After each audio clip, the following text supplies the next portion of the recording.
yeah. Yeah. Yeah. Black coffee. Black coffee. No sugar, no cream. No sugar, no cream. Black coffee, no sugar, no cream podcast. Yes, indeed. We're back. That's right. Episode number 46. Wow, we moving right along. It's been over a year. 46. I'm impressed with it. Yep. And I am at Kenneth Jinx on all social media. How you do that? At Kenneth Jinx. That's what I put. Well, on Facebook. So if you put, go ahead. On Facebook, I change my profile name every now and then. Okay. Especially when I might apply for a job or something. I don't want the employer to look me up on social media, and, so I'll just have like aliases. So when they good. put you in there, Yeah, Batman got one. yeah. So I think right now on Facebook I'm LaPetty, Never Lost. Yep. I saw that. Okay. Yeah, something like that. I don't even know. Yeah. So I didn't know if it was LaPetty or LA is petty. Like yeah, something LaPetty. Yeah, I got So everybody know that You can do rock that, with me. I'm a honorary member of the Ball family, the Big Baller brand. Oh yeah. Yeah, so Okay. LeVar named all his sons with the L, so Gotcha. so Gotcha. I'm LaPetty. So a lot of times people say I'm petty on Facebook. Okay. Why they say that? Why you think they said I guess they think I'm a troll. a troll? A troll. So What is a troll? I gotta ask, man. Everybody don't know what a troll is. yeah, a troll is kind of everything is tongue in cheek, sarcasm, just things like that. I don't know what that means. Like asking somebody what's open. Like, hey, you Not really closed. meaning what you say. Oh, okay. How's that a troll though? It's I don't know. It's not. Don't make me look that up because I don't do that. Troll? I got you. Forget them. Yeah, I don't do that. But Gotcha. I just play into it. I just play into it. So LaPetty. So I'm petty. I am petty on social media though, Oh, okay. because it's not. Not serious. Yeah, it's not me. Like Yeah. I think people take it too serious. They be all right. Yeah. So I'm LaPetty, Never Lost Jinx Ball on Facebook, but Twitter, Instagram at Kenneth Jinx. That's good. We do have a Facebook page, Black Coffee No Sugar No Cream. We have an Instagram page, Black Coffee No Sugar No Cream, I believe. A Twitter at BLK_coffee. So we everywhere. That's good. And we everywhere where you can listen to podcasts. So SoundCloud, Apple Podcasts, Google Music Play, Spotify, iHeart. Okay. Y'all know the deal. This episode 46. How you doing, my brother? I'm feeling pretty good. It's a good day. Yeah. Work hard, live good. I feel pretty good. Nice. Yeah, I'm pretty good. I'm telling you. Feels good to be Yeah. back in the chairs. Yeah, behind the mics. Yep, Got a lot to talk behind the about. mics. We got. You know what though? We may have to kind of cut it like down a little. For sure. Yeah. Yeah. So we got to do a better job of just saying what we need to say and moving on and getting on up out of here. Okay. good. Not because it's too long, but because of the way we feel. Okay, that's right. We decided to do this. You know, I was just looking at some webinars. They call them webinars, and you know, they were like, "Well, how long should your podcast be? How often should you record?" And I mean, the guy was like, "If you rolling, roll. Yeah. If you have something to say, record every day. You know, so it's just." That's the good That makes thing sense. about Yeah. You could tailor but- it to however you do it. Yeah, you know? but you know, when I listen, it's I would like it to be within a time range. Okay. You know, so But it flows well. yeah, so we'll try to keep it within that time range. Yeah. But life is good. yeah, so we do this, we own this. No. Black coffee. Yeah, no studio. No sugar. No cream. No cream. Black coffee, no sugar, no cream podcast. Hey, that's good. And before we get started on some of our topics, I definitely I had a few things. Mm-hmm. You know, Tuesday was an election day in our state. Yeah. And you bring me a sticker? I voted. That's good, man. I voted. I don't know who I voted for. That's even better. I don't. That's bad, man. I don't. That's bad. What if you put the wrong person in office? I know, and I think I may have. Would you just close your eyes or you just hit a straight Democratic ticket? Here's the thing. Or a Republican ticket? I voted. Oh, you like red, blue, red, blue? The polls closed at 7 o'clock, and I rolled in there at 6:59. They were literally getting ready to lock the door. A lady was out there seeing me pull up. Yeah. And she said, "Come on in, but you barely made it." Wow. Voted. Put my ballot in. I was only the 192nd person that had voted at that polling place. Okay. Wow. Yeah, that's it. Well, I wonder what the turnout was like. I'll have to look that up. So you voted for what now? Mayor. Okay. City council. Okay. Parkland Board of Trustees. Okay. Unit 4 board. Like I said, I didn't know anybody. Not. I gotta say this. Go ahead. So you not knowing who you voting for, is that the same as me not voting? What if you put the wrong person? It might be worse. I felt empty when I left. They didn't even give me a sticker. No sticker? No sticker. Yeah, they don't give you like juice and crackers and nothing like that. They ain't give me shit. That's probably what they gave you. How you know you vote for the wrong? How do you know that you voted for the wrong person? I said I may have. I said I may. So have. what? I mean, I know that's your personal like thing, right? And privilege. Yeah, and I went Facebook Live. I said I just finished voting. I don't know who I voted for. The people that were on the ballot probably don't care nothing about me, but this is my right. That is true. Hey, this is what my ancestors died for. They ain't nobody. They did. That's the. Hey, okay, that's fine. That's the. Good God. That's the perception. I got you. They died for you to vote for the Republicans? For be able to vote, period. Got you. Or Democrats? I guess. I don't know. I got you. So who's the mayor? I don't even know who won. Now, look, what's the difference in me not caring? Okay, you know what? This is good. What's the difference between me not caring and you not knowing? Now, that's a good I don't know topic. which one is worse. I don't care. Yeah. So I don't have any like. And there wasn't anywhere where I could write my name in. I was going to do that. You couldn't put your name on it. Vote for I me. thought I wanted to. Hey, Richard Pryor, none of the above. Brewster's I Millions. wanted to. They wouldn't let me. Well, I ain't going to say they wouldn't let me. There was no area or. You didn't have no little bit. You can like show your work off to the side. Yeah, I could have voted off to the side. KJ. I didn't want to make a mockery La of it. Petty. Was that a mockery? I think it's already mocked up. Yeah, so I don't even know who won. I really don't. You don't care. Come on. You don't care. Not really. Okay. I mean, I feel like I have children. What about your right? I exercised it. Yeah. What percentage of the people you think voted? Well, before we move on, let me look it up and see if I can find it right quick. Wow.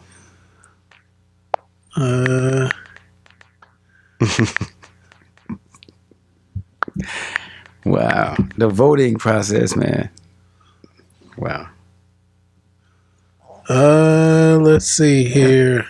It's like it's a little game for the poor people. Like here, y'all can participate, but we're gonna do what we want to do anyway. Let's see, Champagne. What you looking at?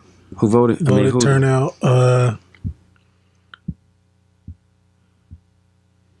Dang, it looks like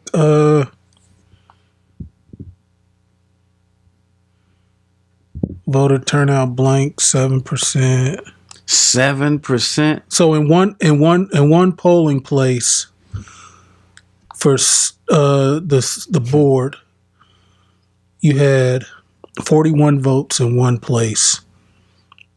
for city council.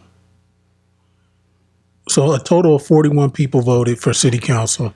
That's just one polling place. This is one polling place. Registered voters total. Wow. Hold on. So in one polling place, there were 223 registered voters.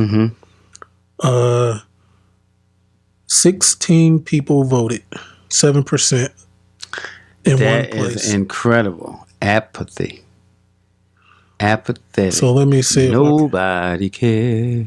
Yeah, nobody cares. Do. So Deborah Finan won. She's the mayor. She's the mayor. Okay. She beat Who's she running against? Azark David Cobbs. You know him? Is he a business person? It only took her 6,034 votes to win. Wow. I saw him out in Dobbins Down. We were putting a fence up out of one of the Kingsways. Yeah. Yeah. Wait a minute now. If we would have voted for him. Yeah, he only got 1,123 votes. So she beat him. She double beat him. Or Yeah, beat him by double? she got 84% of the vote. So it wouldn't matter if I voted. For him, he needed way more than your vote. So now I'll have to go out and get another 999 people. Plus a few. Yeah, I voted for this Deshaun Williams cat for Park District. He lost 36-30 to 29-30. So that was 55 to 44. Your vote might have made a difference. Wait, what? You know what, man? Honestly, I do not care. You don't care. I don't care. It's evident. I mean, we don't care much. How about that? Yeah. Care is on a scale. So. Yep. Wow. So I know in Danville, my guy was saying that What's the population in Danville now? Like 10,000? 30,000 maybe, if that. How many registered voters? He said 4,000? Wow. Yeah, he said it was low. I that's think it was less than 30%, less than 20% of voters turned out in Danville. And they got a biracial mayor now. He won with 2153 votes. Biracial? What that mean? He black. His daddy black and his mama white. He black. Come on, don't do that. Hey, yeah. The black dude. Yeah, he black. Biracial. So yeah, he black. He black, y'all. Congratulations to Ricky Williams Jr., new mayor of Danville, Illinois. But yeah, I voted. You voted for him? Oh, you couldn't vote for him? No. Hey, look, as long as he's a good guy, that's fine. He could be green. And I also Be a good dude. I went to an auction the other day. How'd it go? Hey, can I get on? I mean, he was in full effect. Hey, speaking in tongues, wasn't it? Hey, can I get up? Tamabota. Can you raise me this? Can you raise me that? Man, it was a house across the street from my mama's. Yeah. You know, That's funny. R.I.P. Ursuline Boyd. She died in 99. Who was that? That's the lady that Used to live in the house. used to live in the house. Oh, you knew her? Yeah, she's a neighbor, long-time neighbor. Passed away in 99. Crazy Chris, mom? No. I mean, Chris. Yeah, Chris still over there. Wow. Yeah. But, Chris. so the house was been vacant and abandoned for about almost 10 years. Wow. And so the city got a hold of it. Mm-hmm. And She lost the house, but after she passed, after she passed, She I didn't think have she any- had some family that tried to take it over and rent it out, but it was just a little too much for them.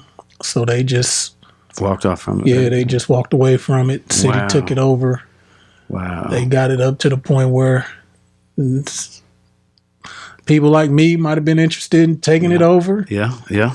and went a couple of times. You bidded on it though, did you? I didn't get a chance. You made it there. I was at the auction. Okay, Yes, I yeah. made it to the auction. Okay. Signed in. Okay. You know, had a number in mind. You didn't get the pet. What was your number? They didn't get it. You just Man, a you just banner. said You regular just paddle? don't You didn't raise have your no- hand. No paddle. You raise your hand. You can nod, wink, Raise your hand. kind of like the mousetrap. Yeah, man. So that was a good. It was a good experience. I know the city happy. What they start out with? $5, $10. $15,000 for the house. That's what he started at 15,000. Started $15,000. Wow. So he said, "Can I get a 15? Can I get a 15?" How about 25? 25. Nobody raised a hand. Well, how about 16, 16, 17, 22, 20. Then somebody raised a hand at 22, and I said, nope. It ended before we started. Yeah, like, that's good. Y'all go and there's two people just bidding against each other, and I think the person in the back was just raising the price for no reason. So the guy in the front, somebody I know Don't call well, no names. No, I ain't gonna call no names. Somebody in the front just, he had Tourette's syndrome, and we got the video. The dude was like, no, I'm serious, because I'm sitting behind him. And the guy, hey, you gonna bid 20, you gonna bid 34, and the guy in the front is raising his hand, and he talking to the man in the back.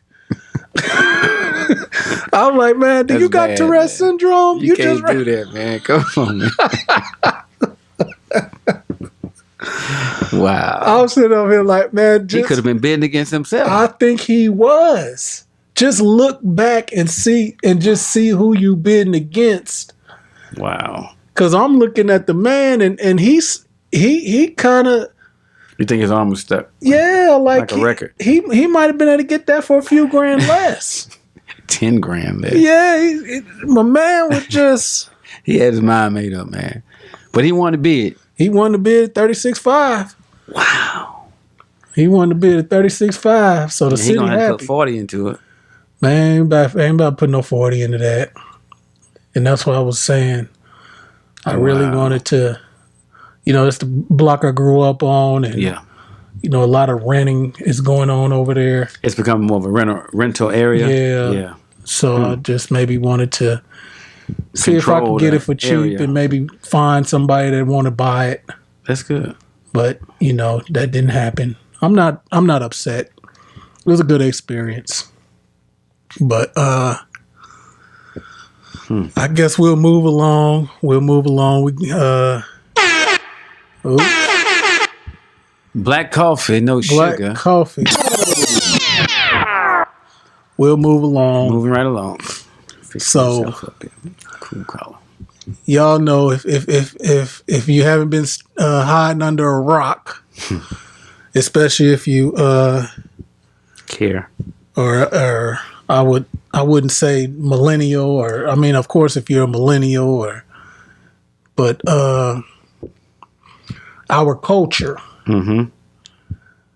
just experienced a devastating loss on Sunday. A young guy, entrepreneur. I mean, just wore a lot of titles. From LA. So we're, gang member, entrepreneur, rapper. Ex-gang member? We can call him an ex-gang member, but in, I guess. I mean, not a gang, to be in. Not a gang banger. So my wife. Can you shout out to her? Yeah. Shout out to her. My wife is from Chicago. It's a gentrified area now, but when she grew up, it was a gang infested area, Humboldt Park. And that's how they say that. Humboldt Park. Okay. Humboldt Park. But she would always say, if you active and carrying out missions, you gang banging. Okay. Now, just because if you're not active, you're a gang member, but you're not gang banging. Gang bangers are the one that go to the meetings and carry out the missions. Gotcha. So. Okay. Nipsey Hussle, ladies and gentlemen, gang member, maybe even call him an ex-gang member. I mean, he definitely didn't exude gang behavior at this point in his life. He was gunned down in his neighborhood that he grew up on. I guess he grew up in Crenshaw and Slauson. Slauson swap meet. Yeah, that's pretty much Slauson. So wow. So Ladies and gentlemen, Sunday, Nipsey Hussle was gunned down by a coward. Eric Holder will say his name. He's been arrested and charged. Lot of theories, a lot of rumors. Certain things are starting to become clear. I think this just rocked our culture. I would say our culture, the culture, because I believe the hip hop culture, the black culture is becoming popular. Hip hop is the new pop, in my opinion. Okay. It crosses over to all delegations. If you go to a show, if you see the show, all people from all types of people are there. So it's the new pop music. I got you. It's the new pop music. So, Okay. but I wanted to bring it up because it's been dominating current events. Apparently, Nipsey was supposed to meet with the LAPD and come up with ways and methods to curb gang violence. Really? Yeah, so he was very active. He the sad thing is the Crenshaw and Slauson, I guess, intersection. He purchased this commercial building, and he had his clothing store called the Marathon Clothing Store. He had just different suites in that plaza with. So he's a millionaire. Yeah. Oh, absolutely. Oh, okay. Just really was investing back in his neighborhood. And so the sad thing is he got gunned down in front of his building, in front of his business. Wow. And Where's he from? he's from L.A., South Central. Okay. I guess the gang he's a member of is the Rolling 60 Crips. Okay. Like I said, Ward on his sleeve. I don't think he tried to distance himself from that. But Wow. It really, I'm having a hard time dealing with this one as far as, I'd say this time last year, he released a studio album called Victory Lap.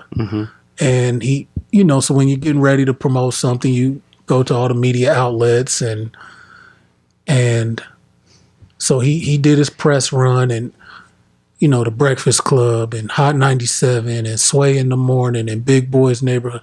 He hit all these radio outlets and Wow. brother, I mean, I'm gonna send them to you. Okay.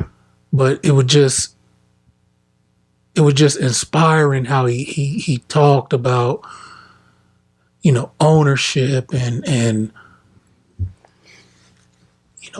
nutrition and just really for somebody his age with his background, he got it. He got it. He knew that it was important to invest back into his hood, his people, and for him to get taken at his place of employment, at not even his place of employment, at a place that he owned, that he was sowing back into his community. It's just Wow. It's just really it just has me asking questions. And I guess the first question I want to ask is it worth it? Is what? When you make it, is it worth trying to come back? Can you give back from a distance?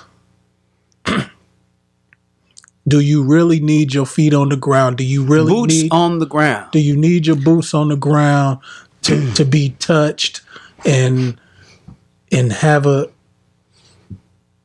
just have this situation? So, I mean, before you answer the question, it would just, I guess the story is he had a partner, Nipsey had a partner that was that just got out of jail. And before he went to see his people, he called Nipsey. Nipsey said, "Welcome home.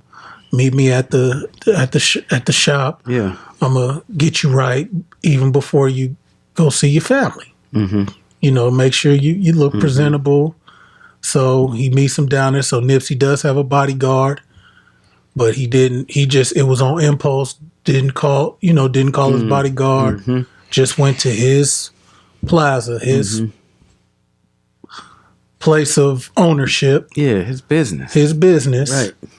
And I guess there was the guy Eric Holder that was up there, and wow. And I guess Nipsey, I guess he's a known informant. I guess from people that are people that are in the know. People in the know from the hood. You know, he's a snitch. He's a rat. Right. So Nipsey basically told him. They said he wasn't disrespectful. Just said, "Hey man, you know, I know you. Move around. You know, move around. You know, your background and what's being said about you." Yeah. It's almost like, man, if you a rat and you get caught up here being a rat. Okay. I mean, get caught up here being a rat, but if you a known rat and you done told on people and they catch you, now is something going down at mine. Here, right. Yeah, right, that's what I'm. I got you. So it's just like, wow, bro, move around. Okay, so he got upset. I guess the guy got upset. Right. And returned. Yeah, but allegedly, you know, it was alleged that he said, "I'll be back. I'm gonna show you what kind of snitch." Yeah, something like that. Yeah, something along them lines. And so, yeah, and apparently, well, right, evidence he came back. Yeah, he came back, and wow, and the video was released. You saw it? It was cold. Yeah, TMZ released the video. So he shot him. He ran. And then when he noticed everybody else was running, he went back, shot him again. Wow. And then he kind of ran again. And then, if I recall correctly, I don't know if he shot him again, because I think he took like 6 shots, but he ended up like kicking him. So he already laid out, and the last time before he really got up out of there, he kicked him. Wow. And to me, that's crazy. When I seen that, it was just that was one of those, fuck you. You made it, I didn't. This is how I really feel. Wow. That is crazy, man. So, and wasn't his daughter with him? I don't know if his daughter was with him, but it's a family business. I know his brother, his dad, like people from the family, from the neighborhood, he employs them. And so, that's crazy. So holla at me. I mean, not and just not even in hindsight, not even using this as an example. Is it better for people to give back from a distance? Well, I think there are different levels of giving. For sure. That they're different, they're varying degrees of, giving, because you have some people who are what's called philanthropists. Yeah. And they give like $70 million to a college. Yeah, like Dr. Dre. He may not go to the college. He may not visit. He may not want his name on anything. Maybe not. Right, but Dr. Dre does have his name on. Yeah, but he may not have his boots on the ground. He may not go, speaking with the students and this other kind of stuff. Maybe not. I don't know. But there are varying degrees. And there are some people, who we never hear of, who's in the trenches all the time. All the time. Right. So what really helped compel me to even think about helping other people, really. Well, we grew up helping people. My dad, old Baptist preacher. Right. So we just grew up in the church. Absolutely. We always taught, it's better to give than receive. Yeah. You see somebody, help them. Yeah. All these different things. So I say, how far do you go? There was some lady at the gas station. We were on our way to Chicago. And I was not going, I like when you ask me something, I like to look at it from a personal standpoint, opposed to just way off what happened years and thousands of years ago, 2,000 years ago. Just something that personal things that affect me because I know about me and my level of what I'm doing. So I knew I needed gas. And I don't like for the needle to be like half or 3/4 of a tank. I like it to stay full all the time. So just stay full. Yeah, you different from me. I know it when that light come on. I know I got about 30 miles. I want it to be full. I want it to stay full. But you do get better. You get better gas mileage because I noticed that. And hold your thought. I noticed when we were traveling on this vacation. When I filled it up, on the newer cars, it tells you the range or miles till empty. And I noticed that when I filled up here, it was like 300 something miles. And then when I filled up in Nashville, it said 500 something miles. And so I'm like, dang, that's crazy. Is it the gas? And Michelle was like, no, when you're doing highway miles. Yeah, you get better gas mileage. You don't have to stop and start, and you just have this steady flow. And if you use the cruise control, then it's more efficient for the car to just maintain the same speed opposed to going up and down, up and down. Right. But so I'm sorry. I hope you didn't lose your train of thought. No, I got it. I'm cool. Okay. I got it. I'm holding on to it. Where was I? No, I was just kidding. No, I was just gonna wait to get to the next exit. So I'm like, you know what? I'm gonna get gas. So pulled up to get the gas, and I tell my son, Jesus, get the gas. He get the gas. I give him the car. He know what to do. He get the gas. For sure. Something happened. I don't know what the car didn't go through, and I'm like, I know his money in the bank. Right. There's a problem with his pump. Years ago he'd caught me. I'm like, damn. Let me see if I got any money on that car. But now I'm like, no, I know. So give me the card. So I got the card, and there was an issue with the card. I'm like, okay, maybe it's a magnet. I put the other card in there, and he took it. I'm like, okay, no problem. And I was getting ready to get back in the truck. And then the young lady over there, she was in an SUV. And she said, excuse me, sir. I was like, yeah, what's going on? She said, and she did it like this. Oh, yeah. She was like, about to hit it. I just hate to bother you. Oh, yeah. She said, I really hate to bother you. And she started crying. Oh, Lord. She said, okay, listen.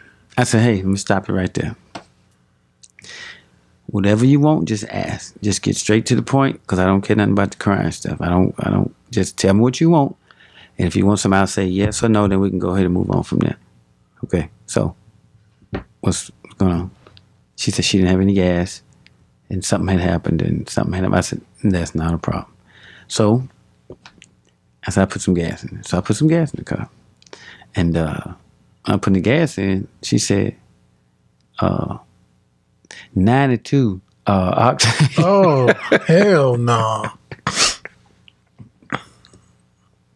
Wait a minute. And I said, this wasn't my first thought, but I said, does it have to be 92? Right. She's like, yeah. I said, okay, not a problem. So wow. I hit the button. I'm like, okay, it was a hard push. I hit that button. And the 92, 93 octane, which costs considerably more at the gas station down there in too. So I hit the button, and I said, okay, cool. I put the gas in. I went inside, and I came back. The pump was up. So she said, okay, thank you. I said, okay, no problem. I had filled it up. Ooh, and look at you. Wait a minute now.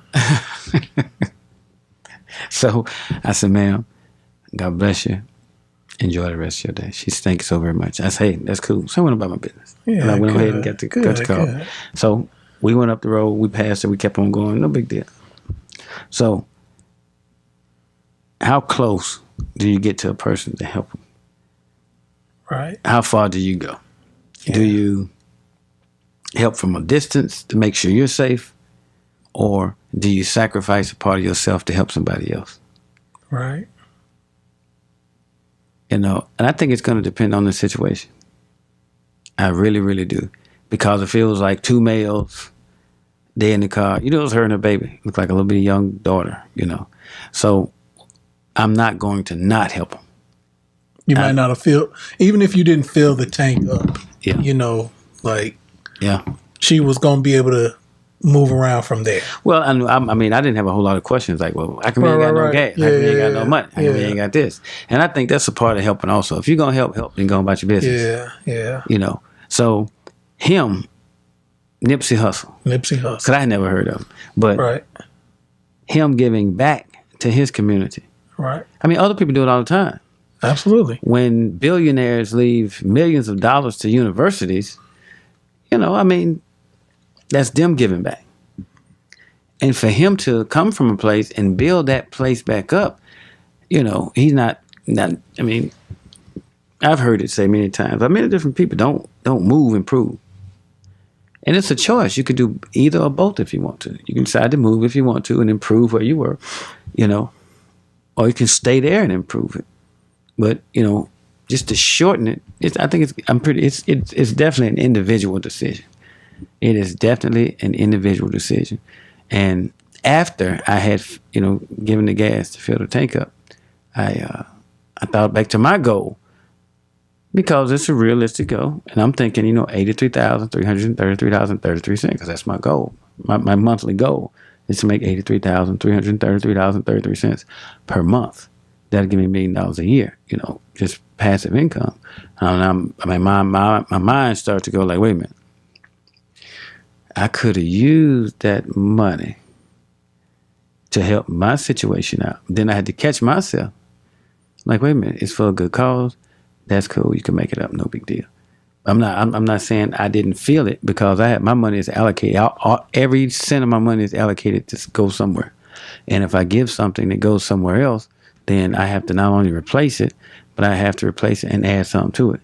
So this in a way is motivational. So the more I give, the more it makes me want to earn. Yeah. So in him building or wanting to build his own community, I mean, you go back and you see that you're doing better than those who are still there, then I'm pretty sure it will affect you. Yeah. And you want to make a change. Yeah. And sometimes making a change, man, you have to do it yourself because if somebody that was there that could have done it, they'd have done it. Yeah. We don't got no gas station here. We don't have a grocery store in Champaign or Urbana or Rantoul or Decatur. And the white done sold off to McDonald's. He had what 6, 7 of them. They gone. Yeah. He all next to all of them. Yeah. And there was a black guy who owned almost, if not all, the McDonald's in Champaign. They're going to be kiosks now. Yeah. So he contributed, you know, giving people jobs. And I mean, hey. So let me read a quote. The Don isn't accessible. I don't know what that's the, you know, maybe that's the mythical thing as far as maybe he was too accessible. Who? Nipsey. See, I don't know him. I don't know if he was super famous, halfway famous. A lot of people knew him. You know, I think what we're going through is not giving people their flowers while they can smell them. That's a good point. Yep, I think that's a very good point. I think just assuming because boots on the ground, things is going well, that life is good. You know, it's heartbreaking. He's engaged. He was engaged? Yeah, he was engaged. Has a 2-year-old daughter, I believe, another child. Just so many things were going up, and I mean, this was a guy that was pretty much in the process, or had started a process of connecting children to STEM programs, and really trying to create a pipeline to Silicon Valley from people in low income neighborhoods. He was getting ready to in the process of starting a STEM school that we're going to focus on, you know, designing video games and apps and things like that. Yeah. and he was going to move that out to Atlanta, Baltimore, cities all over the country. So I didn't know that. I think it that's extended good. from it just wasn't L.A. It was he had plans. That's good. That's really well. Those plans. I mean, no, people are they still in place? Yeah, people really. See, that's good. People really have to step up and see. I mean, those plans. I mean, it wasn't just him. No. He put together a team of people. Yeah. Then it still should go on. So I think it's wonderful for him to do something that's going to, be bigger and better and outlive himself. It's a good. That's a worthy goal to strive for. That's great. I'm gonna play a few clips. I'm not gonna play any music, but I'm gonna play a few clips. It's just want people to understand, and I'll show you the video while we watch, and maybe in the video I'll try to put this thing in. But let's see if I can. How come you're not blinging and having all kind of crazy diamonds and all that? I guess you're here to get your money right, huh? All the time. I mean, all that is cool for the image and all that, but all them is liabilities, you feel me? I'd rather invest in some real estate, you know what I'm saying? Wait, can you repeat that again, man? You're up and coming artist. What did you say you want to do? I say invest in some assets as opposed to trick off my money on some liabilities like diamonds. You know what I'm saying? Cars that lose value, so you drive them off the lot. So you're trying to get land. Exactly, homie. A real asset. Take care of my people, because it look good, but at the end of the day, you losing value, homie. It ain't appreciating. It's depreciating. It's losing value. What do you think? Why do you think it's so hard for people to get that message? I mean, one and a half, you get guys that say they got to impress the females. Female ain't trying to talk to you unless you blinged out. On the other hand, you got other people feel like they got to show off to the homies and impress them with their riches. I mean, what do you think is how do we get that out of that mindset? I mean, I feel like that's insecurity. Material things ain't nothing. You feel me? At the end of the day, it's who you is. So I like him. You know what? That's gonna make me listen to him. And so this is this other clip. It's just audio, but I'm gonna try to do something with the video. But this is the store. This is the store that he had already had, and it was in motion. We playing a long game. We don't want the money to stop when we go. When we can't work no more, we want it to outlive us. We want it to be generational. And next door, a basic needs shop. Exactly. They sell everything from prepaid cell phones to fragrances. And at both stores, Nipsey hired local artists. This is Tanny. Hi, Tanny. I'm Leah. Partners and up-and-coming artists. Okay. By the end of this year, Nipsey will also open a barber shop. And so we gonna call this Steve. And it's named after my homeboy Fats. You know what I mean? This is a tattoo of him right here. He was murdered last year. And a Creole seafood restaurant. And everything. All the equipment was brand new. All of these businesses are family-owned and operated. Wow. Nipsey says businesses are only part of the change. For true change, he's starting with kids at 54th Street Elementary, an area plagued by violence. Yeah, I think it's just about offering a new identity, Like it is, it's not weak to be strong. It ain't weak to make smart moves. He hired a local artist to help spruce up this basketball court. And I see in the inside, it's got safety, respect, friendship, kindness, community, principles. To live by. Wow. And so when you just see things like that, it's like they took him out. Wow. They took him out. Well, the person out. But his idea is still living on. Him personally, because we have to, we still have to move past the individual himself, because the idea is still here and it's still in effect. It's still moving. Yeah, it's still moving. We mourn the person and we think about, how this world will miss him.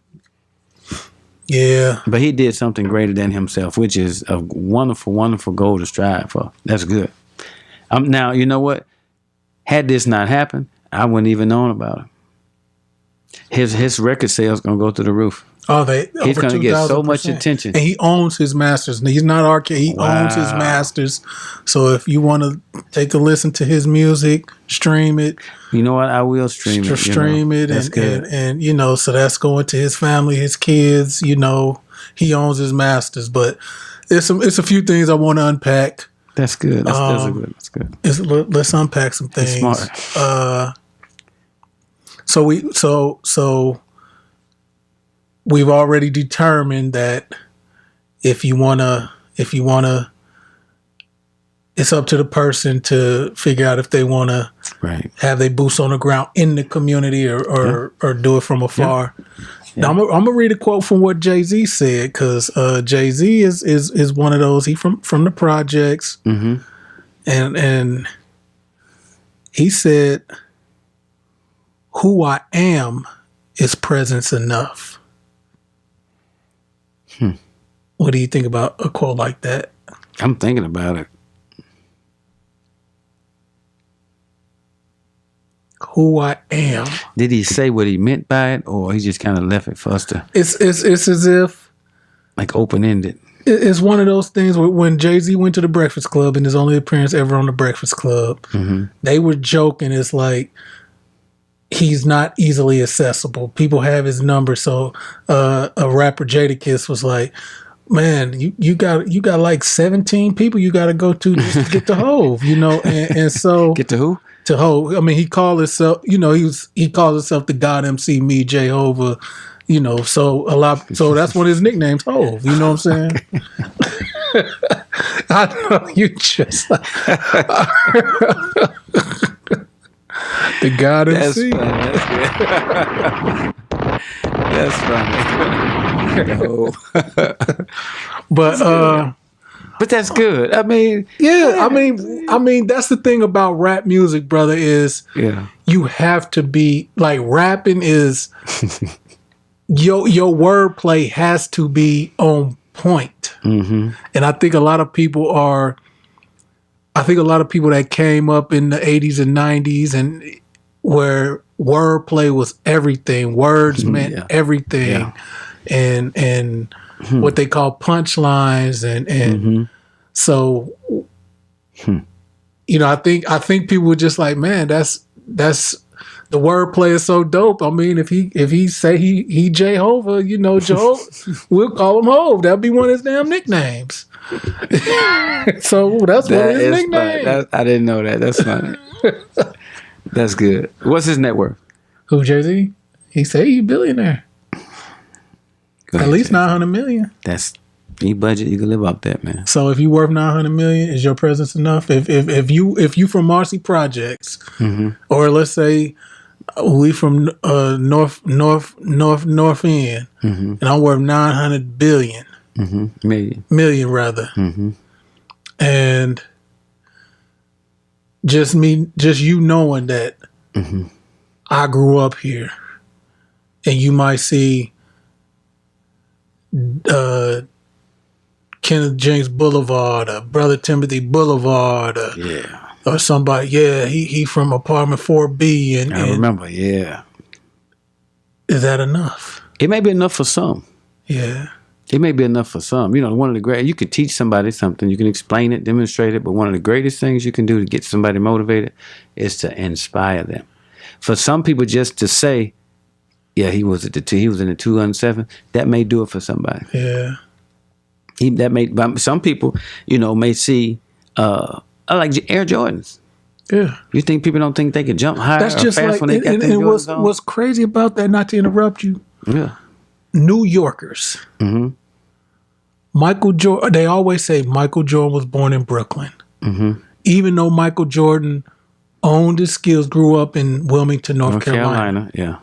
But he was born in Brooklyn. So New Yorkers are always claim it like, but he was born in Brooklyn. Yeah. So that's like you said, that's the inspiration that New Yorkers have. Like, it's that's their attachment to it. That's their tie. It works for them. Yeah. That's what works for them. And so they should use it.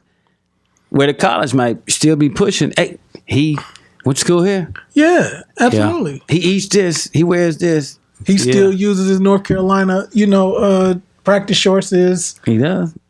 I'm saying he wears his North Carolina practice shorts underneath, like drawers, really. Well, he went on Oprah and said that. Thank you, Mike. But another thing I want to ask you. I'm just saying. Hey, Mike is.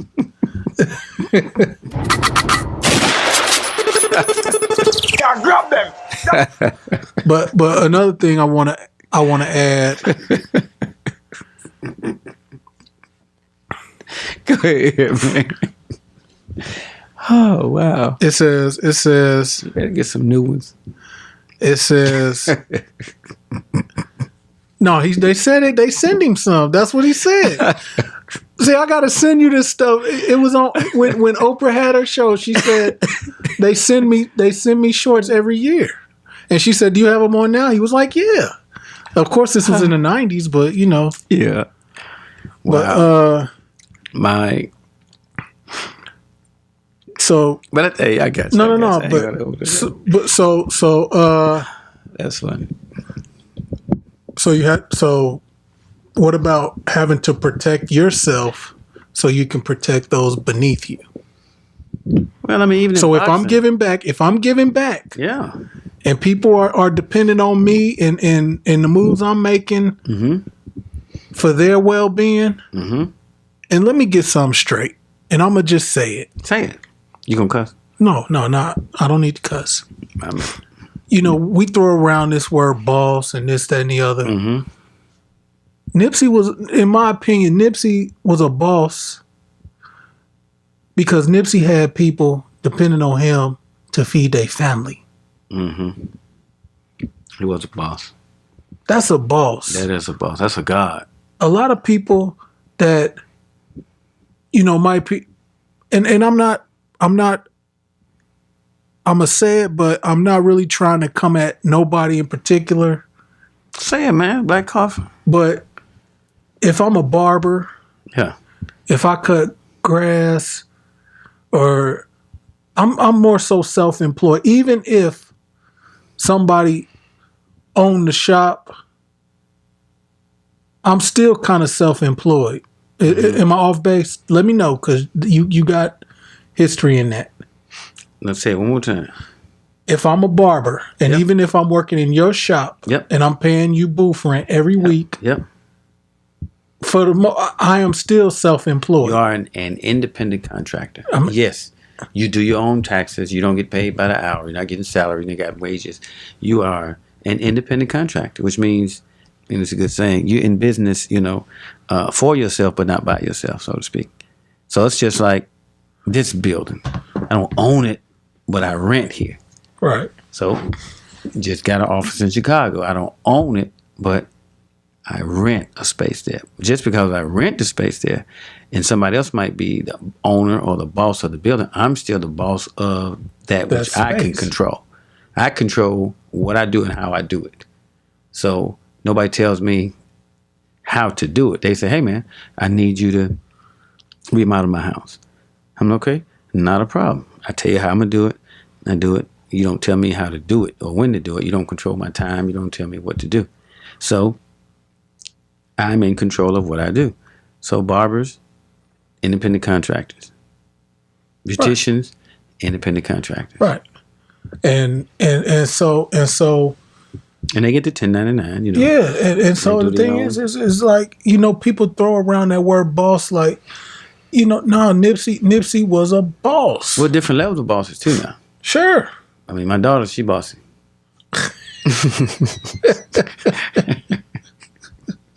I bet she is. Yeah. Looking like her mama. She little bossy's ass.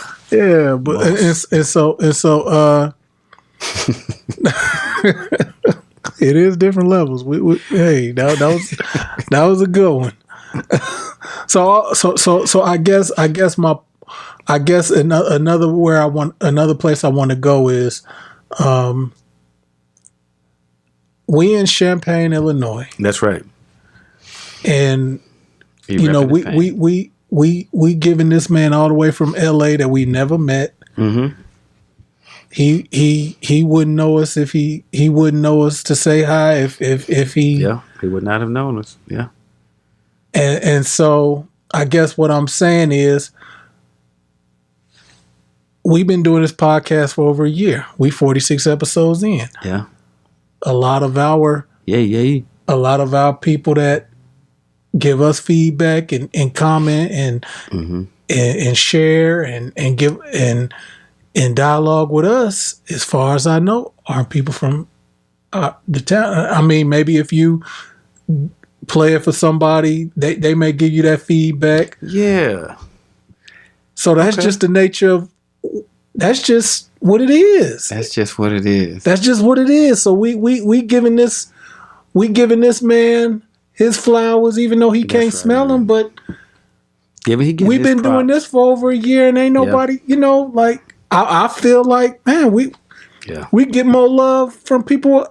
That's just the nature of the beast. That's just how it is, ain't it? That's just how it is. And there's nothing wrong with it. There's nothing wrong with it, and I don't feel bad about it. Neither. I mean, like I said, when he went on his. That's a good point. When he went on his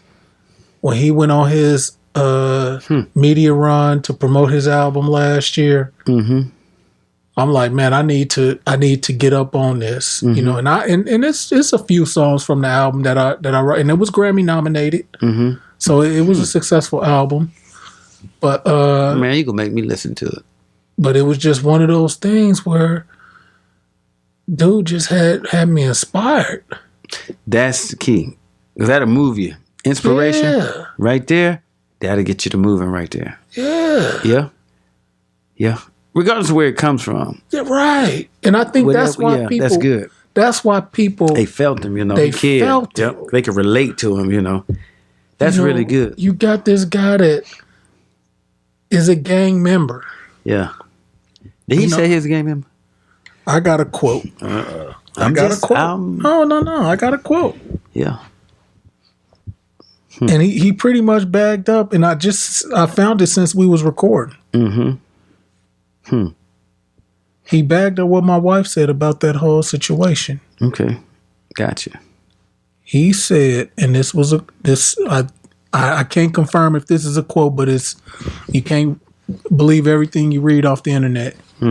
He said, yeah, I'm still a. Dang, Siri, you messing up my style, Siri. But he says, yeah, I'm still a gang member, but I'm not a gang banger. That's like my wife was saying. That's something that you can't just put down, because if you do, you never really was a part of it, but you learn how to redirect your energies. I'm not still out here jumping in cars and pulling off missions. I'm building businesses and employing my homeboys. That is it. That's missions. Right. But different missions for the gang. Yeah. You know. So let me get this. Let me take this. I like this guy. He seemed like, Right. Yeah, and I think that's why that's good. He's likable. Yeah. So let's go somewhere else with it. Yes, sir. We got a few more topics, but really tonight is going to be about Nipsey. I think because it's just so much to unpack. Okay. So wow. So there have been some theories. People had some theories. Nipsey did say he was working on a documentary about Dr. Sebi. Dr. Sebi is a late doctor that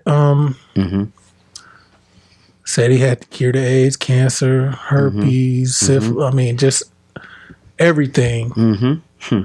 And let me add, I think you really do need to.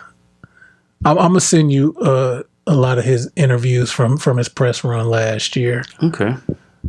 That'll shed more light on it. I can really see. And even if he's not an active member, I really believe Nipsey read "Message to the Black Man" and How to Eat to Live. Yeah, he did. I'll say that. Dr. Sebi, Dr. Sebi even acknowledged, I see. You find what you're looking for, and I find.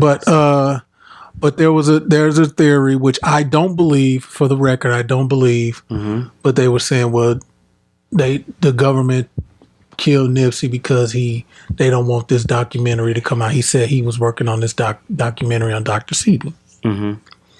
The reason why I don't believe that that's the reason why he was murdered is because on on Monday, Dr. Sebi was trending on social media. Mm-hmm. And so on Yahoo and Google, he was trending. So when you wrote in Dr. Sebi in the search engine, it went to articles and his videos on really following the alkaline diet and things like that. So I'm just going to put it out there. Put it out there, man. If it's been out there, whether it's YouTube articles, black folks ain't disciplined enough to follow Dr. Sebi's. You ain't getting black folks no. I mean, I'm just saying, no, I ain't giving us that credit. If you sit up here and say, man, I got a cure for AIDS, I got a cure for herpes, I got a cure for cancer, this is what you got to do. And cancer's steady taking us out. And this guy is saying, if you follow this, I got a cure for all that's going on. That's done took your auntie, your grandmama, this, don't eat the corn kernels, whatever. You know what I'm saying? And we still ain't followed it. And he was saying this stuff in the 80s, right? I don't know how long he's been saying it. So why would the government take Nipsey out for that reason? Because he finna put out a documentary about the man. To me, it makes no sense. Now that I don't know. I just don't believe that. I just don't believe that. You don't think the government had nothing to do with it? Now, and this is a good reason why I'm glad we record on like Thursdays. A lot of podcasts record on Tuesdays and Wednesdays. So Eric Holder, the coward that pulled the trigger, allegedly, Eric Holder was captured yesterday. He was attempting to check himself into a mental institution. Really? Yeah. So after I've said all this, he shot him a couple of times and then proceeded to kick him when he practically was pretty much dead. He attempts to go and check himself into a mental institution as if he's going to plead insanity. Okay. Not only that, it's on a Sunday. He's at this man's place of business. In broad daylight. Wow. Not only is he's already a known informant. That's the perception of him. In the same neighborhood that they're all from. So they knew each other. So not only is he captured alive, he's in solitary confinement, and he's being represented by Christopher Darden. And if you know that name, he was on the prosecution for the O.J. Simpson trial. So he worked with the city of L.A. to try to convict O.J. Simpson. So that means he has ties to the city, right? If you worked as a prosecutor in the LAPD, he made some connections that's still there. Yeah. So now you finna represent this guy, and he's a known informant. Wait a minute. The perception in the streets is that you're that you're an informant. Okay. That you're working for them. And so now the person that is going to represent you has ties to the city. Okay, I got you. Wow. That has me wondering. So what do you think? Conspiracy? I don't know. I need to. We'll think about it. I have to follow this case. And then my thing is, if you watch 13 on Netflix, our country thrives on sending people to prison. It thrives on having poor people. It thrives on, people get rich off the back of our shortcomings. Wow. So Nipsey was a guy that was buying the block, trying to have kids instead of pipelining them to prison, pipelining them to Silicon Valley. Wow. So you think he was like a Manchurian candidate where, he was a send-off? Somebody sent him off to do it? Or do you think it's a legitimate? Probably not. Do you think it was legitimate that... Probably not. Probably not, but it just makes you wonder. This is definitely... He could have had a beef with him, but then... And there could have been an invisible power hand that helped to push that thing. Right. And so I'm saying... I'm just saying. Black folks killed Malcolm X, but right. when you look at the files and the counterintelligence program under J. Edgar Hoover, you'll see how they had been watching him. We'd had a 100-man task force all around him all the time, and his personal bodyguard was a paid informant, right? Who actually I think was one of the ones who gave him CPR. So there was no doubt that a black person had killed him, but was he a send off? Right. That's the invisible hand of power that, right. If you trace the steps, it's more to it than what we actually see. Yeah. Yeah. The unseen is way more powerful, than the seen. So. And then it's just like, it might be his homeboy that just got out of jail, but it's just like, man, you just feel like I'm okay. I can go up to the building I own on a Sunday in the neighborhood I grew up with that I know.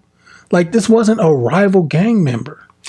Yeah, but he had, there's a certain comfort level also. It should be.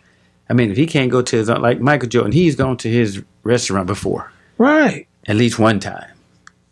But it could have been that one time when somebody was waiting on him. You don't have to necessarily do things wrong or, for somebody to come at you or, to get you. But as far as security-wise, you decide to help your people and you have a degree of popularity, fame, or your wealth, it's in your best interest to protect yourself. At all times, right? Because everybody's not going to like what you do and how you do. And that's what I want to. So envy would definitely lead to murder. Yeah. Because people are just envious of you. Yeah. They not only want something like you have, but they want what you have. And that's what I said. It's okay for them in their mind to take you out. And that's what I said when I looked at that video and I seen that final kick. Yeah. That was a big fuck you. Wow. Now you what? made it, I didn't. And now. Wow.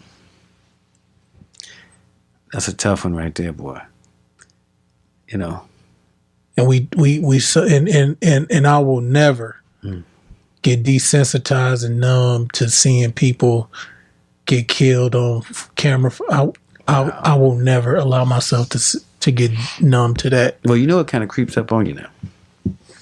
I just don't watch. That's good. I just don't watch. That's good. Yeah, me either. I don't, I don't watch it because that's the nature of being desensitized to it, because the more you watch it, more. Even the horror movies, scary movies. I don't watch that stuff. Zombie movies. I'm sorry, y'all. I don't see none of that I'm stuff. not going to watch Us. I don't even know what that is. That's that Jordan Peele movie. I'm not watching that junk. Get Out. Yeah, I haven't seen Get Out. Even Get Out. I shouldn't have seen. I want to see that junk. Even the Bird movie. That was crazy. I wouldn't see that. I don't want to watch crazy stuff like that because I don't want that mess in my head. Yeah. Because that stuff, once it's in your mind and your subconscious mind remembers and records every single thing that you ever do, all it takes is a certain trigger. Yeah. A remote trigger. Next thing you know, boom, something explodes in your mind and you start acting crazy and weird and don't know what you're doing. Yeah. When somebody else, was controlling you remotely from a distance. So here you are, MK Ultra, got this mind control thing going on, and then if you acknowledge it or say something about it, then you're a conspiracy theorist or whatever the case may be. But we're responsible for what we put in our heads. Every day is not a good day to have some screen. You have to de-screen. Some days, man, de-screen. Yeah. Because the same way you're watching millions of little things that go on, those millions of little things are affecting you. That's a sign. Yeah, that's a live. Go pick up some ESPN notifications. Oh, that's what that is. And dropping phones. Yeah. But Dr. Sebi, you were talking about. I found this thing after you finished. No, I'm just saying. I think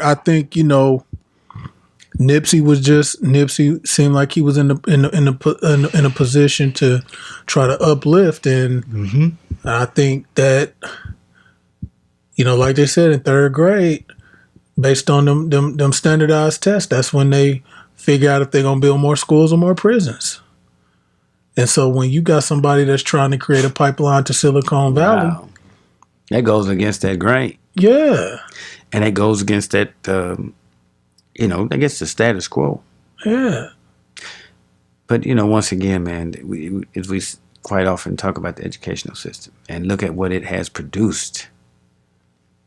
There's no big interest of our United States government to improve the local educational system here. Yeah, it's not. Anytime, a favorite job for a teenager would be McDonald's, and now you don't have that to look forward to. Right.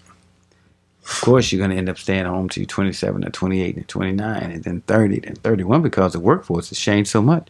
Yeah. So many things are just automated, Whereas they used to have, you go to the gas station, guy jump out in a uniform, he check your oil, check your tires, check the washer fluid, make sure everything's all topped up and everything.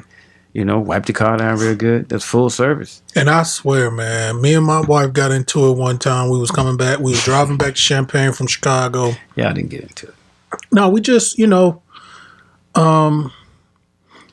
went to McDonald's and, the little kid, it was just sad. And she was like, my goodness. And I was like, you know what? If you pay people more, you get smarter workers. Mm. But nobody that feels like they're like whatever. Yeah, they're not getting ready to just here forever, right. Whatever. And so we going back and forth. She was like, that's just not a job that's worth that. And I'm like, but it is, because look how much it generates. Mm. It's not about the skill set. If I'm a $1 billion company, I should be able to pay somebody $15-$17. So we was going back and forth for that. And so I brought it up because I go to McDonald's the other night. Mm-hmm.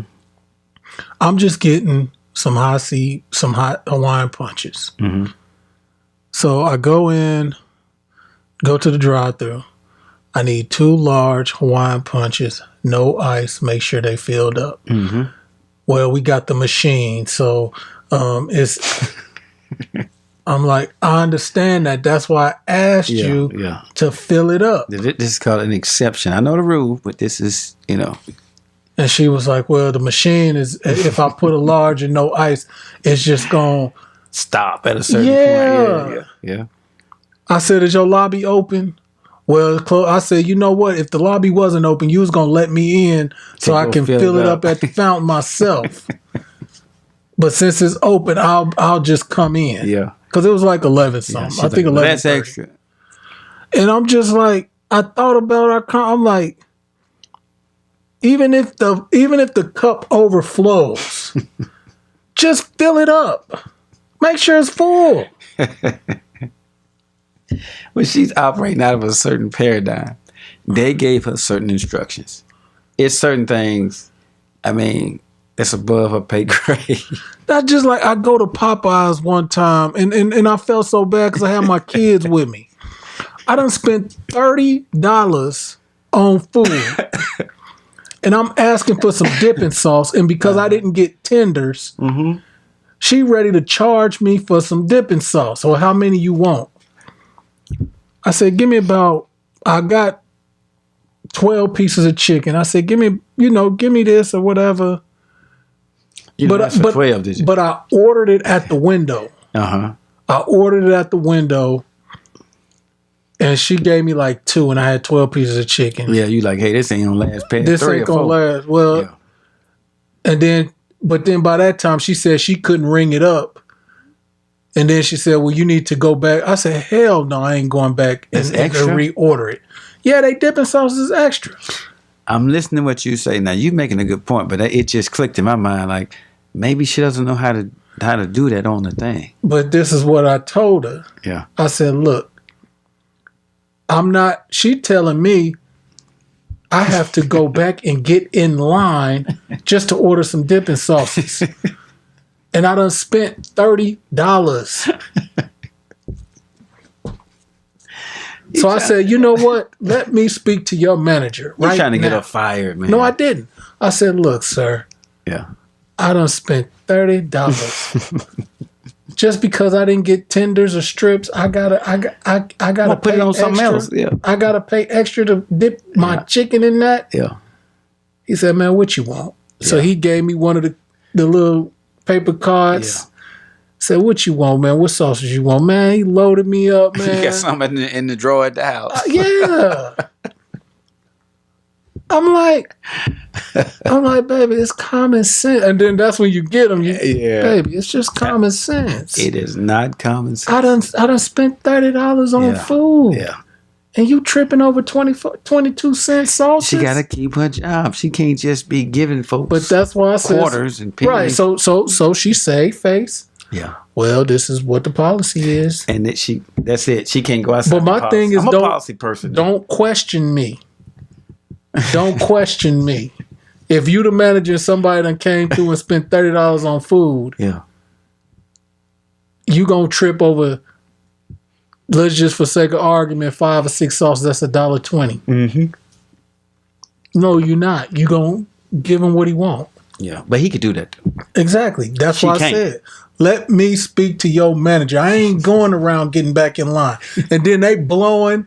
Yeah, and then they're like, damn, the man, people get in the man back that blowing. So I flipped them the birds. You can't do that, man. I know, and that's the dumb shit. You know what I'm saying? You do some dumb shit, somebody get upset, and then they follow you. What you saying? It ain't worth it. It ain't worth it. I mean, they already on the edge. Yeah, if they riding the horn for you to hurry up. They don't know what the problem is.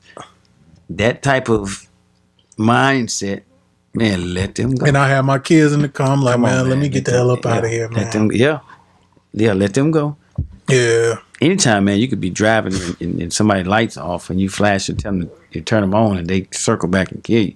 And you haven't done anything wrong. Yeah, man. And that's something the thing. like that, because you never know what you're dealing with. Be prepared for whatever. But then, do everything you can not to bring it to you. Yeah, and I try, if I'm out at night Ubering and I know it's like, I ain't gonna lie, somebody that don't look like me and they just don't know how to put the auto on. Yeah. Like, look, man, you turn your lights on. Just if it's auto, just turn the thing to auto. Yeah. Because you gonna cause an accident. You out here driving with no lights on and. But once again, some people may be offended. Yeah, by you doing. Oh, but if it's somebody that look like me, I ain't going about your business, man. Going about your business. I mean, either way, you still got to go about your business. You still got to go on about your business. But I was looking here with Dr. Sebi. I'm glad you mentioned it. Yeah. Because it's quoted, Dr. Sebi saying, the black race has never had anyone to really show us what we should or should not eat. The only man that came was the messenger, the Most Honorable Elijah Muhammad. And it's very challenging to live on a restrictive diet. Challenging. Oh my God, it's challenging. Because we live in a world that promotes taste, thirst, hunger, appetite, all the easy stuff. Oh shit. The easy stuff. Because oh my goodness. It's the food that's maybe the worst for you that tastes so best. Good. Like I tell my wife, I'm like, I just need some comforting food.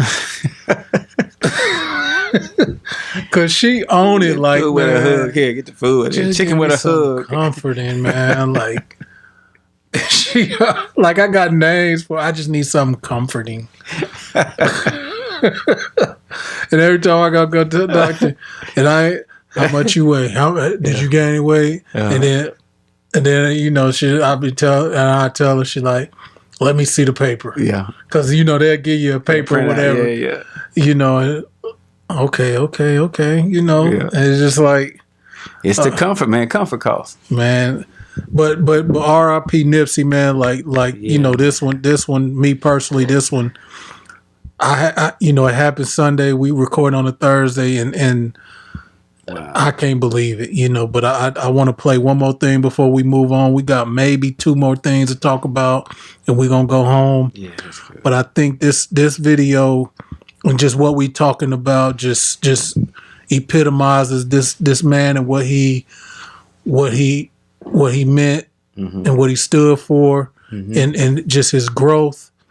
Let me just play this and we're gonna move on.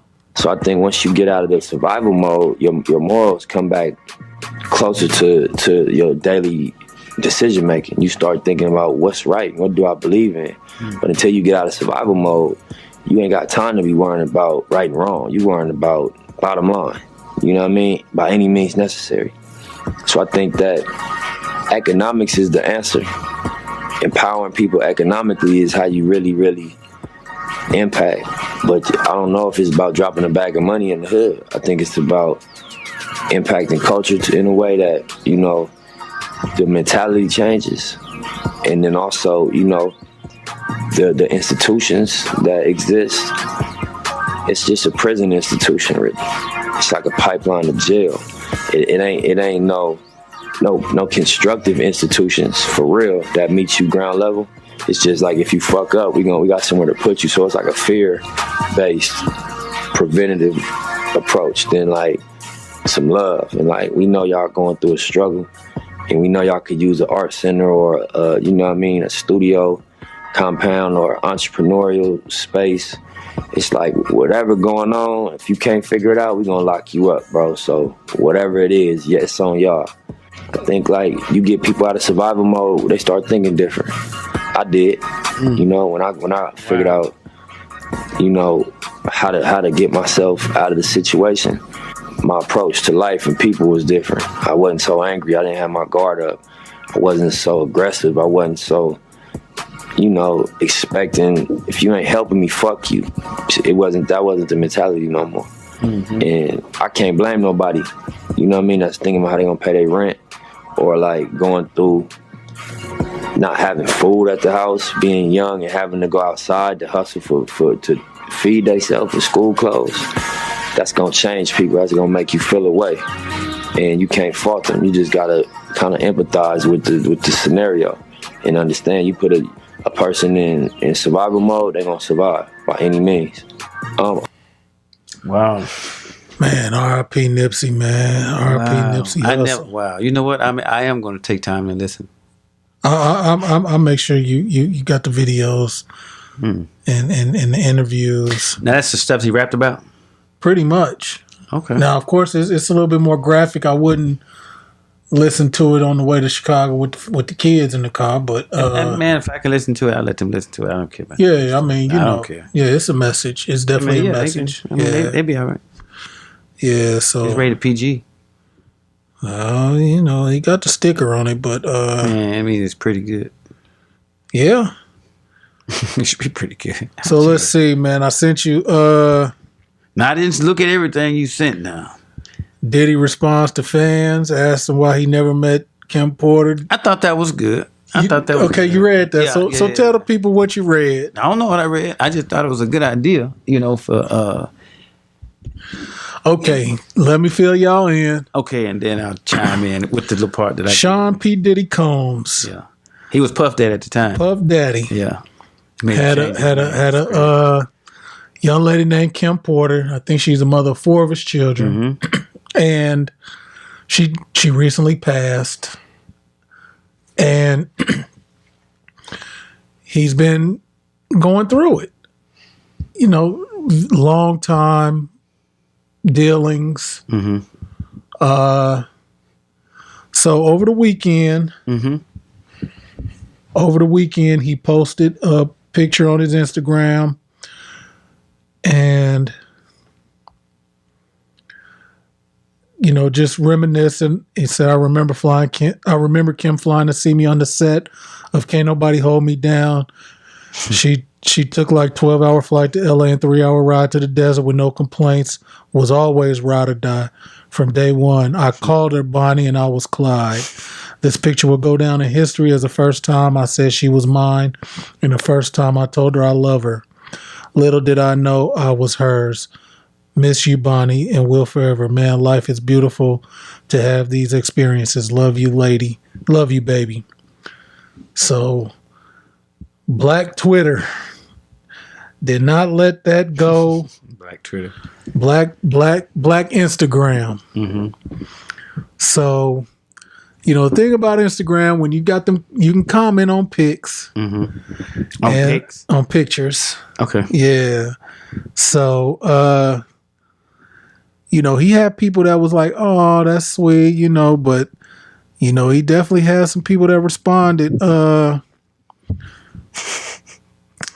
some question why he waited till after her passing to profess his love for her.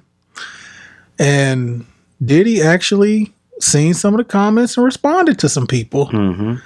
So when he was asked why he didn't marry Kim Porter, he said it just didn't happen. It had nothing to do with love. Mm-hmm. Then somebody said, well, after that video shoot that she flew all them hours to, didn't you get with J-Lo?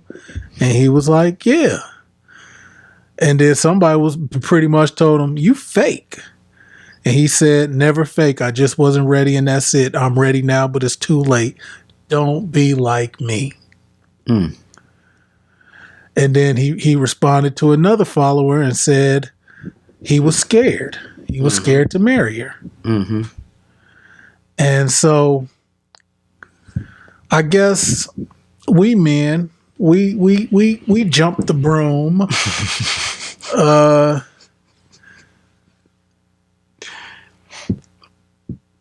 I mean, I guess that's his choice. Yeah, it's just. I mean, had we married who we have been with previously, we wouldn't be with who we are now. It could be questioned or argued like, why didn't you marry this person? Why do you marry this person? I mean, I was asked before, why do you marry me? I mean, yeah, everybody got their own reasons for doing things, And the answer is, I didn't want to. The reason why he didn't marry, what's her name, was because Kim Porter, yeah. He didn't want to. Even if he's ready now, or he might be ready in 20 years. At the time, why do you do it? Man, I didn't want to. Next question. And I always say, timing is everything. Timing has, timing yeah, that's right. Is everything. That's right. Yep. It's different than planting the seed in the winter than in the spring. There's a big, big difference. And timing has a lot to do with the survival of a thing. Everything. Yeah. That's his choice, though. He ain't got to answer now. That was one of the first things I thought about was, man, he owed him no explanation. But was it last week when you was like, and I was trying to explain to you how this social media thing work, and I was just, man, we just got people that just thrive on, like with the whole Dr. Dre thing, where he said, my daughter got in USC, no jail time, on her own merit, and people was owning. Yep. Man, you dropped 70 million. You know what I'm saying? Of course she was getting in. And that's fine. Yeah. But and I don't know, just some things just you may want to just kind of consider before you decide. You have to know. But it would just but it would just before you stick it out there, and then you're gonna erase all your right. stuff. So. But it's just the gift and the curse of social media, because you do have, like we was talking about with Cardi B, is this, you don't need to call a radio station, you don't need to call a newspaper. You got all these followers, you can just take to your social media and bam, it's out there. Yeah. So Diddy has the same thing. He can reminisce about when Kim flew to the desert when he was taping the video. But then you have those people that, but hold on, we done followed you your whole career. You got with J-Lo not too long after this. I thought you just told her you loved her, but then 3 months later, 2 months later, 1 month later, 6 months later, now you with J-Lo?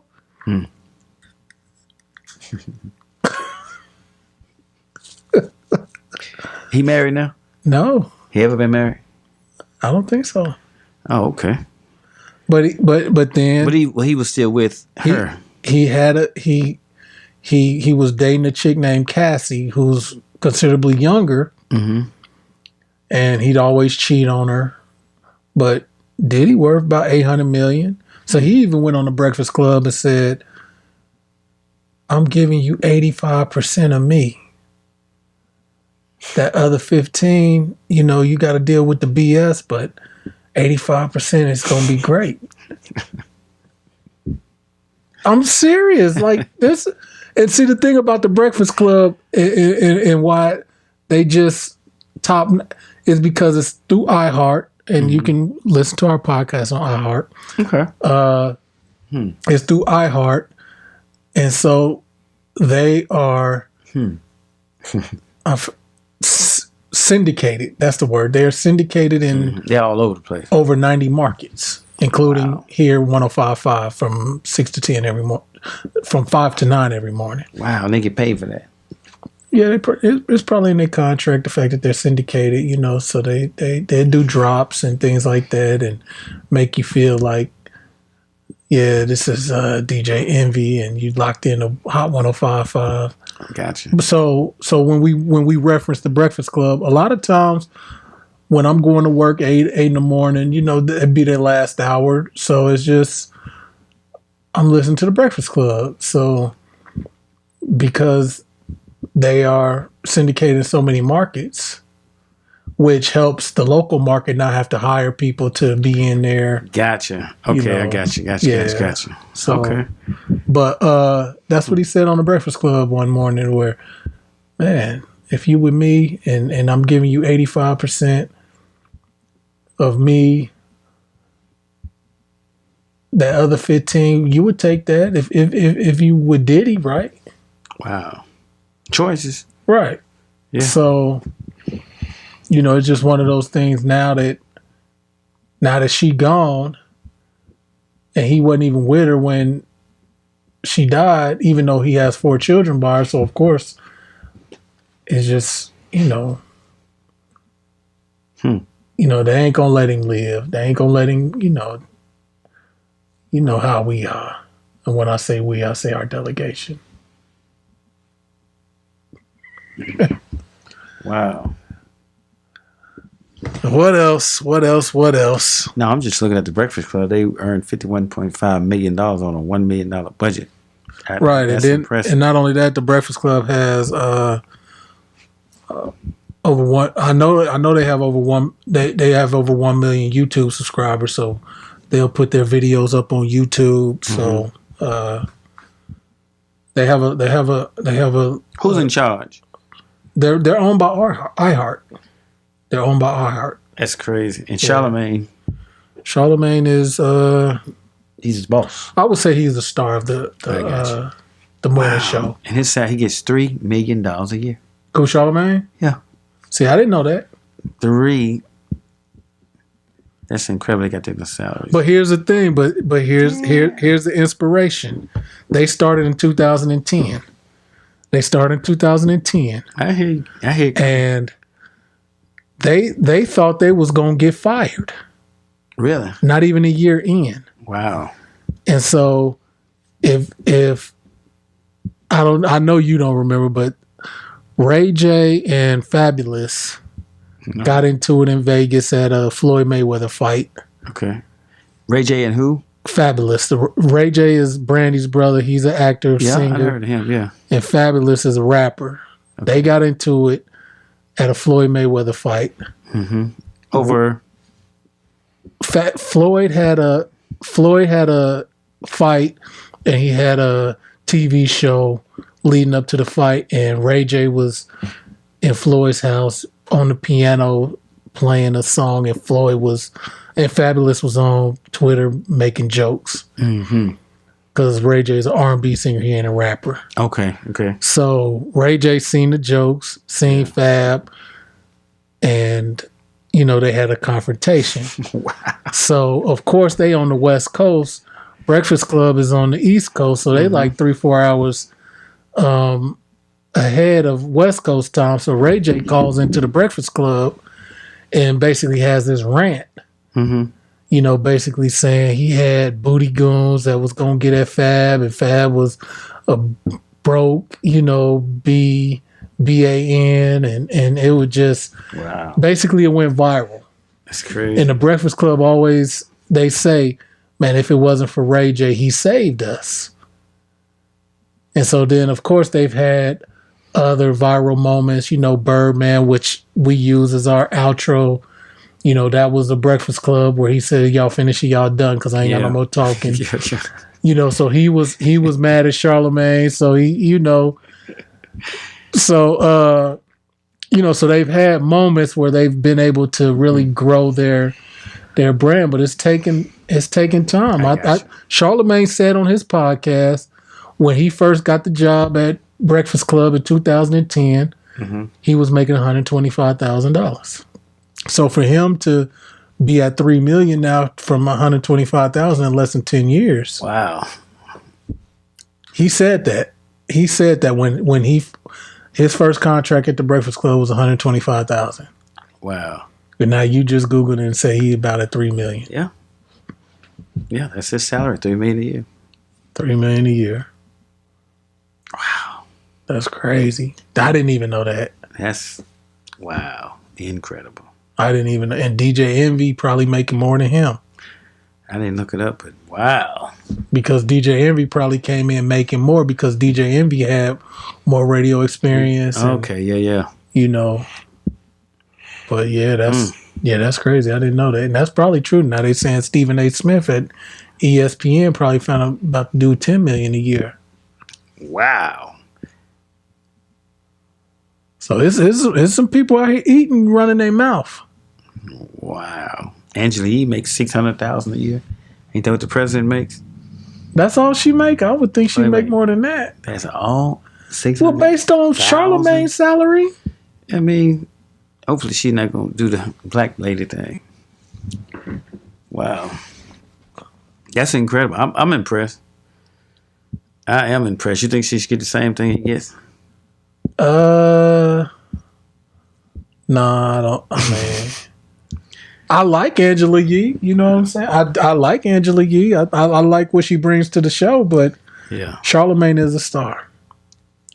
He's a star. Yeah, he has a net worth of $10 million. His annual salary is $3 million. You can do something with that. I knew Charlemagne was getting money when he went on the Joe Budden podcast. And he told his for two things. He told Joe Budden.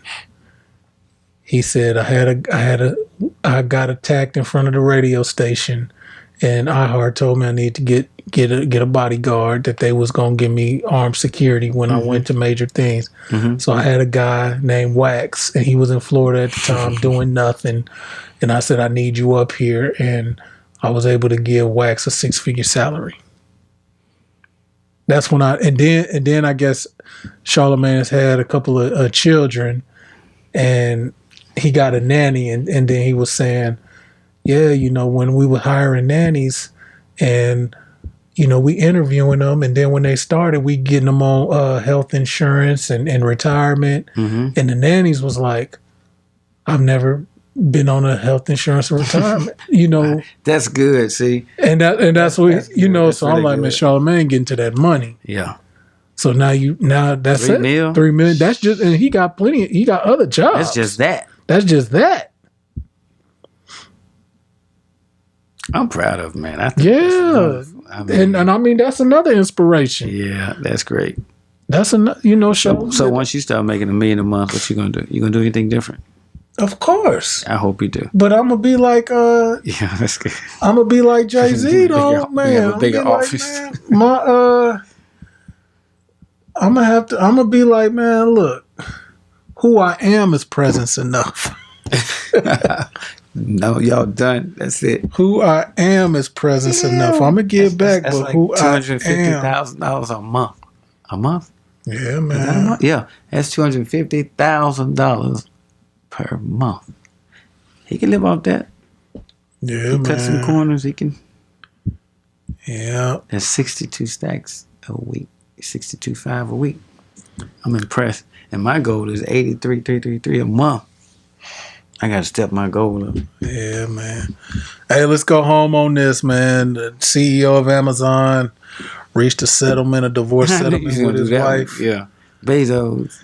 So he keeps 75% of the couple's Amazon shares. And how much she get? 25%? She got 25%. Okay, I'm gonna read it. I'm gonna read it, y'all. We're gonna get up out of here after this.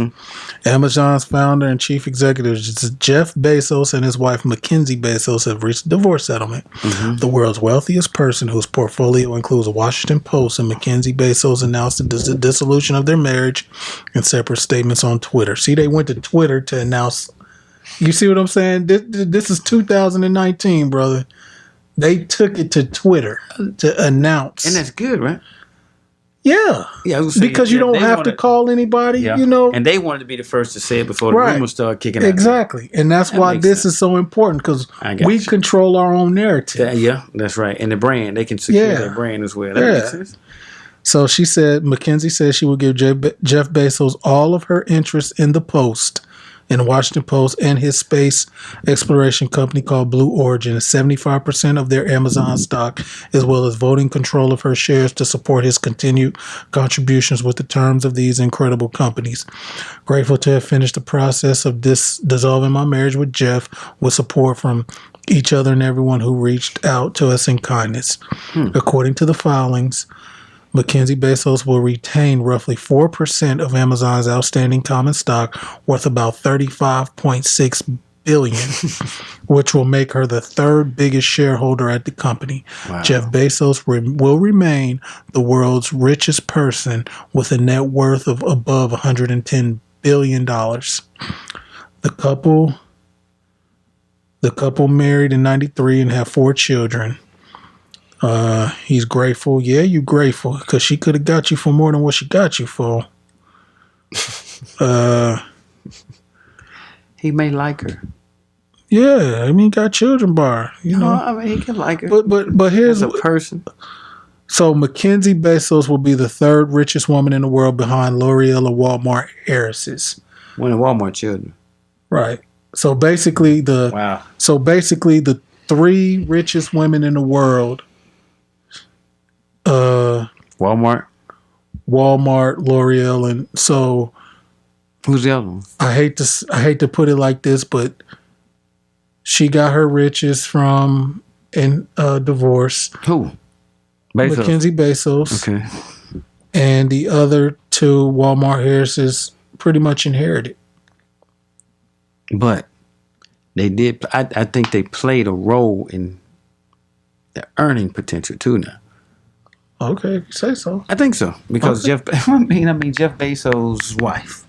What's her name? Mckenzie. And I mean, he messed up. He got caught cheating. Well, regardless, they came out with it. He doesn't want to be with his wife anymore. He want to be with somebody else.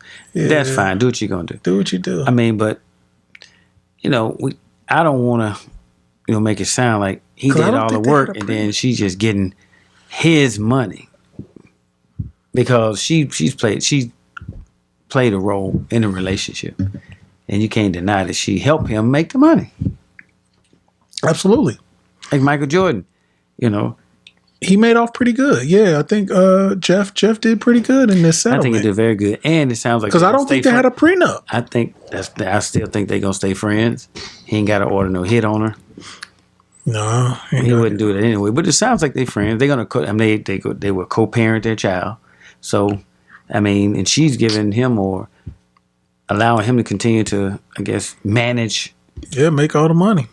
That makes sense. They just have differences of other stuff. Yeah, But it's finally out, and they can go about their business. Yeah. I think that's good. I think it's very civil. Yeah. It's very civil. They not. See, white folks can do that. Not all of them. Some of them make good sense. Yeah, did you read about the story where a lady 50 years later sued her husband for child support 50 years later? No, I never heard of that. Man, let me see if I can find that story right quick before we go home. White people can't do that. Some of them do, some of them don't. White folks on their business. Some of them do, some of them don't. Let me see, 150. Some of them crazy like everybody else. Yeah, you're right.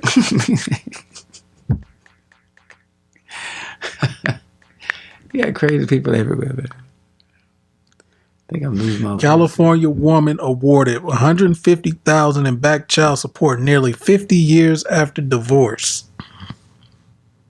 How much? $150,000. Wow. Came out March 28th. The California woman awarded child support from her ex-boyfriend nearly 50 years after the couple divorced. Tony Anderson, 74, of Carlsbad, California, will be getting $150,000 in child support payments to television station. Her lawyer told KGTV that a private hearing in Vista Court resulted in a settlement of $150,000. The settlement came after Anderson had an epiphany. I realized in the middle of the night, one night last year, hey, there's no statute of limitations on child support. San Diego woman Anderson married Don Leonard in 1966, but the couple split in 1969. In 1970, a judge ordered Leonard to pay child support for the couple's 3-year-old daughter, Lane. The monthly payments, which were to begin January 1st, 1971, would be $210 for the first 2.5 years and $160 per month until Lane turned 18. The first check bounced, and then he went out to Canada with his girlfriend and had 2 more kids. He completely disappeared. Time passed, and Anderson says she lived paycheck to paycheck supporting her daughter while working as an interior designer. I kind of put in the back burner, just kind of forgot about it over the years. I'm not negating the fact that I was able to send my daughter to college. We traveled and had a good time, but the money runs out. That dirty broad. Can't be mad at him. Did he pay the money? After her revelation, she decided to Google her ex-husband's name. She said she found photos of him living in Oregon with a large house and a boat. She filed a motion to seek unpaid child support last month, and judge granted her request. Leonard's lawyer told CNN his client was pleased to reach an agreement. See, white folks just be pleased to reach an agreement. More power to y'all. Did he have the money? He was pleased to reach an agreement. He must have had it. What else is he going to say? Even if he wasn't pleased. I was glad to pay Miss Anderson child support that was owed, and I wish her only the best. And he can go on with his life. The repayment begins with a large lump sum and then continues in monthly payments. Anderson said she has no regrets about fighting for the unpaid child support, hoping her example will show other women to not be afraid to go after their ex-husbands. Setting a precedent. He was only supposed to give me like $160 a month. Well, that was 50 years ago. That today is a lot more money. That dirty. Watch this though. So you think she's wrong or he's wrong? Ooh, we'll close on that. All right, man. Yeah. Hey, y'all. That's Black Coffee, No Sugar, No Cream, Black episode coffee, 46. No sugar, no cream. R.I.P Nipsey Hussle. Nipsey Hussle. You know, yeah, we just gotta be inspired, man. Just on the block, right. You know. I didn't win that auction on Wednesday, but you won experience. I won experience. And next time you'll be better prepared. Yeah, that's good. You know, you said last week your house is doing your thing. You know, so yeah, we just gonna do our thing as well. You know, just take that inspiration and keep it moving. Keep it moving and just man. So like I said, Nipsey, you know, we're gonna dedicate this one to you. That's good. Yeah.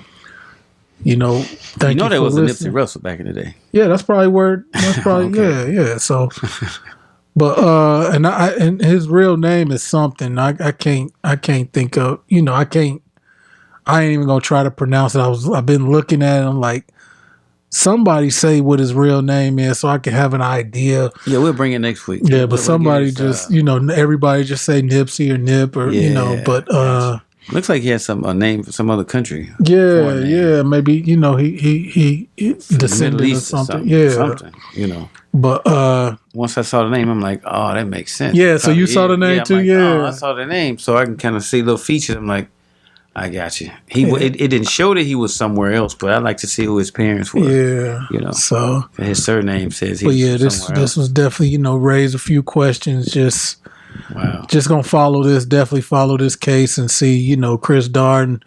You know, he botched the O.J. Simpson by making O.J. try on that glove. So we'll see how he defends Eric Holder. You blame him. I mean, Johnny Cocker said if it don't fit, you must acquit. Yeah. And Chris Darden was the one that suggested that they try on the glove. Yeah. So maybe you got wisdom and you can get this guy off. I mean, I don't know. I mean, if does he not, he still deserves the greatest representation he can get. Yeah, I don't know if he's a public defender or how this happened, but how you gonna try to prosecute OJ and then the dude that's his name is Mud in L.A. Have you heard of Christopher Darden in a long time? Nah. He has to be relevant too. Some lawyers take a case so that they can, like a form of advertising. But you taking this one? It doesn't matter what he takes. There's some lawyers who look for high profile cases. Man, look. I mean, listen, it's one of the greatest. I don't think ain't nobody worried about it. You got video, you got it, man. That's not the point. Yeah. Whether he did it or not. It's just, Christopher Darden's goal is to craft the best defense for the guy, whatever it is. If he pleads insanity, okay, find the best. They want him to plead insanity. He's a dead man walking. Well, depends on where he goes, and I'm pretty sure that's going to be thought about. He can't go here. We can't go here. He can't go here. Where can he? Excuse me. Where can he go? Where those who are in charge of caring for him will do their best to kind of keep him alive. Right. Maybe nowhere. Right. Maybe. Yeah. Well, this black coffee, no sugar, no cream. Black coffee. R.I.P Nipsey Hussle. Man, wow. Yeah, but brother, I appreciate you. Man, I appreciate you. Just kind of delving into a topic of something that you may not be all the way familiar with. I hope I kind of filled you, and I definitely will send you those videos. Send it to me. And he's on the front page of the Final Call. Yeah. Yeah. Like I said, I know he's had to read those books and follow those teachings. So yes, sir. Even without being in the nation per se, but we all in the nation. We are all in the nation. The nation is the nation. So I'm glad you said that. We are a nation of people. Yeah, and you my guy, man. So I've been with you every step of the way. So I kind of feel like I'm definitely part of me. And I done been to the classes. Yeah, so, man, you in there too. Please. Yeah, we in there. So that's right. Black Coffee, No Sugar, No Cream, episode 46. We said every week, you know where to find us. We're gonna get you up out of here. Thank you for listening. Again, I'm at Kenneth Jinks and this brother Timothy. Yes. Check him out on Facebook. He's rather active. His business is thriving. Thank you, man. So you can see what he's doing out here. I post a few pics. Yeah, so I don't want a whole bunch of people calling me because we got enough work. It's a bad thing to say. We got enough work. That's fine. Okay. Hey, well, you heard it there first. You got enough work, but you'd have to get check in line. him out. Get in line. Yeah, it's a good line. It's a good line to be in because once it's your turn, you'll be properly served. So, all right. Well, until next time, may peace be unto you, and take us home, brother, in the Arabic language. Assalamu alaikum. Y'all finished or y'all done? I ain't got no more talking. Peace, y'all. Peace.